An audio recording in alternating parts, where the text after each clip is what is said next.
আজকে আমার পিঠা হিসেবে একটা পিঠা আছে, চরিত্রহীন পিঠা জন্য, আর এই হচ্ছে চরিত্রবান, একে একাই খেতে হবে। চরিত্রবান পিঠা না চরিত্রহীন পিঠা, আপনি কোনটা বেছে নিতেন?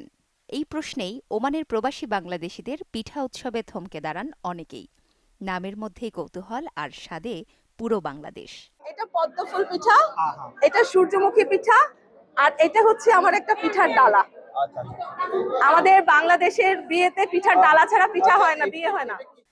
প্রবাসের ব্যস্ততায় যখন একের পর একদিন হারিয়ে যায়, তখন শীতের সকালে গ্রামের উঠোন, চুলায় বসা হাঁড়ি আর ভাপা পিঠার গন্ধ মনে ফিরে আসে নীরবে। ঠিক সেই হারিয়ে যাওয়া বাংলার শীতকে প্রবাসের মাটিতে আবার ছুঁয়ে দেখালো ওমান প্রবাসী বাংলাদেশি পেশাজীবী পরিবারগুলো। গত ৯ জানুয়ারি বারাকা এলাকায় আল রুমাইস রিসোর্টে আনন্দঘন ও উৎসবমুখর পরিবেশে অনুষ্ঠিত হয় পিঠা উৎসব। শুধু পিঠা নয়, উৎসবে ছিল স্মৃতি, ছিল শেকড়ের টান। আমাদের বোনেরা গত 2 দিন ধরে তারা অক্লান্ত পরিশ্রম করেছেন। কেউ কেউ এখানে এসেছেন প্রায় 300-350 কিলোমিটার পথ পাড়ি দিয়ে এই পিঠা উৎসবে জয়েন করার জন্য। এত এত পিঠা আমি আমার জীবনে দেখি নাই। উদ্বোধন করেন প্রবাসী নারী ব্যক্তিত্ব শারমিন আক্তার। প্রধান অতিথি ছিলেন আয়োজনের স্পন্সর গালফ এক্সচেঞ্জের সিইও ইফতেখারুল হাসান চৌধুরী।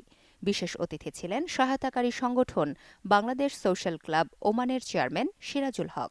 এই ধরনের পিঠা উৎসব অবশ্যই আমাদের জন্য অনেক গর্বের একটা ব্যাপার। আমাদের বাঙালি ঐতিহ্যের এটা ধারক বাহক। এখানে এসে আমি এত রকমের পিঠা দেখেছি, যেটা আসলে আমি হয়তো নামও সবগুলো শুনিনি, দেখিনি। নোয়াখালীর পান্তোয়া পিঠা, চট্টগ্রামের তালপাতা পিঠা, সিলেটের পানি পিঠা, বরিশালের খেজুর পাতা পিঠা সহ মালাই চিতল, নারকেলের পুলি, দুধ চিতই, পাটিসাপটা নানা স্বাদের পিঠা উৎসবে যোগ করে রং ও ঘ্রাণ।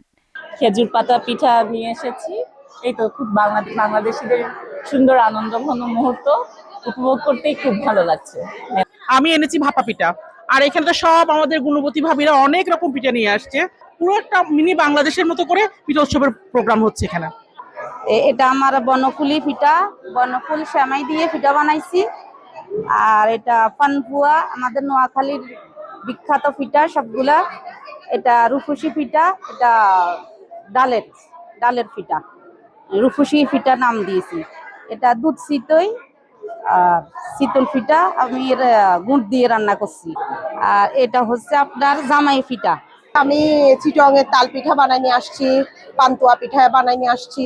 তারপরে সিলেটের একজন ভাবি উনি নিয়ে আসছে পানি পিঠা, বাদাম বরফি, তারপর চিটং এর খাজা। ভাপা পিঠার সঙ্গে বিভিন্ন ধরনের ভর্তা, চিতল পিঠার সঙ্গে গুড় ও ভর্তা, এছাড়াও ছিল বগুড়ার দই, রংপুরের গোলাপ জামুন, খাজা ও কেক। চিতই পিঠা ভর্তা দিয়ে খাওয়ার জন্য, আর এখানে গুড় আছে, গুড় দিয়ে খাওয়ার জন্য। আর এদিকে দুধ চিতই। আমি আসলে বাংলাদেশে এটা বাবা পিঠা আনছি। বাবাটার সাথে হচ্ছে এখানে ভর্তা, এটা হচ্ছে শিম ভর্তা, ধনিয়া ভর্তা, এটা শুটকি ভর্তা, আর এটা আমের আচার, এটা খেজুরের রস, আর এটা রসমালাই, এটা হচ্ছে ডিমের পুডিং। আমি প্রথমবার অনুষ্ঠানে আসছি, এর আগে কখনো আসিনি, তবে এসে আমার অনেক ভালো লাগছে। আমি নিজে পাটিসাপটা পিঠা বানিয়ে আনছি। প্রবাসী দর্শনার্থীদের নজর কাড়ে পিঠার নান্দনিক নকশা, সৃজনশীল উপস্থাপনা ও পরিবেশনা। 100-এর উপরে ভাবিরা সবাই ফ্যামিলি পিঠা বানায় নিয়ে আসছে। ভাবিরা যে এত গুণী, এত সুন্দর সুন্দর পিঠা বানায় নিয়ে আসছে। এটা হচ্ছে চিতই পিঠা, আর 4 রকমের ভর্তা, এটা হচ্ছে আলুর রুটি, আর এটা হচ্ছে মালাই চিতই, এটা হচ্ছে দুধ নারকেল পুলি।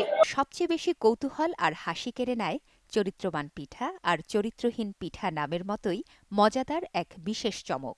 চরিত্রহীন পিঠা, এটা হচ্ছে একটা ভিন্নতা।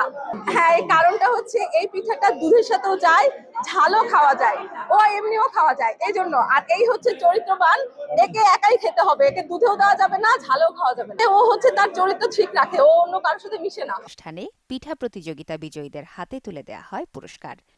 পিঠা উৎসব আয়োজক সুমাইয়া দিবা ও আব্দুল মজিদ বিশ্বাস দম্পতি জানান, প্রবাসে বেড়ে ওঠা নতুন প্রজন্মের কাছে বাংলাদেশের সংস্কৃতি ও ঐতিহ্য পৌঁছে দিতেই এই আয়োজন। ইনশাআল্লাহ এটা বাংলাদেশের যে ঐতিহ্য, সেই ঐতিহ্য আমরা ধরে রাখতে যাচ্ছি ওমানের মাটিতে। আমাদের বাচ্চারা প্রজন্ম যাতে এটা শিখতে পারে, দেখতে পারে, এই কামনায়। আমরা যারা বাংলাদেশ থেকে এসেছি অ্যাডাল্ট হয়ে, তারা তো বাংলাদেশের কালচার চিনি, ওরা চেনে না জানে না, ওরা নিজেরা অবাক হয়ে যায় ট্রেডিশনালি বাংলাদেশে এত রকম ফুড আছে। ওরা যাতে আমাদের ইতিহাস, ঐতিহ্য, পিঠা, শীতের একটা আমেজ, যেগুলো যাতে একটু ফিল করতে পারে। তো এগুলো আসলে খুবই দরকার। এগুলো অ্যারেঞ্জ করার জন্য দিবা ভাবিকে অনেক ধন্যবাদ। আমাদের যে বাচ্চারা উৎসবে এসে আমাদের দেশের ঐতিহ্যের সাথে পরিচিত হতে পারছে, পিঠাগুলোর নাম জানতে পারছে, স্বাদ নিতে পারছে, সেটা অনেক বড় ব্যাপার। দিনের শেষে একটাই অনুভূতি নিয়ে ঘরে ফেরেন প্রবাসীরা।